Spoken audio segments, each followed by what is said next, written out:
श्री स्वामी समर्थताईंनो, तर चला आवरली आपली सकाळची पूजा। आज आहे बुधवार आणि बुधवारचं सगळं सकाळचं आवरून घेतलंय ना आता जायचं केंद्रामध्ये। मी छोटासा संकल्प केला आहे। अशी तर काही सेवा होत नाही, आपण मनाने काहीतरी एखादी गाठ बांधून घेतली ना तर गाठ बांधल्याशिवाय काही होत नाही। तसंच मी संकल्प सोडला आणि संकल्प सोडल्याच्या नंतर आज मी ठरवलं होतं केंद्रात जाऊन श्री स्वामी समर्थ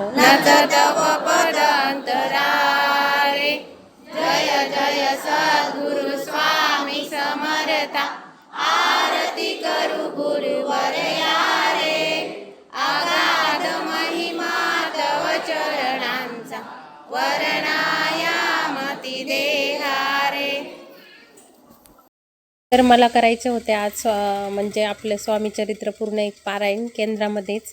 आणि मी ठरवलं तर सकाळी 10:30ला काम आवरलं आणि मी सुद्धा केंद्रामध्ये आले आणि केंद्रामध्ये येऊन जे काय आपलं स्वामी चरित्राचं पारायण आहे ते सुद्धा 10:30ची आरतीसुद्धा झाली, पारायणसुद्धा झालं। आणि आज काय केलं मी की जे थोडेफार आपले मंत्र ते असतात ते माझ्याच हाताने झाले। आणि म्हणजे मीपणा नाही येतो, पण एक सांगायला की ठरवल्यामुळं स्वामींची पण इच्छा पहा। तर इथं माझं पारायण वाचायचं झाले। तुम्हाला सुद्धा जर पारायण करायचं असेल तर तुम्ही सुद्धा केंद्रात जाऊन किंवा घरी संकल्प सोडून नक्की स्वामी चरित्र पारायण करू शकता ताईंनो।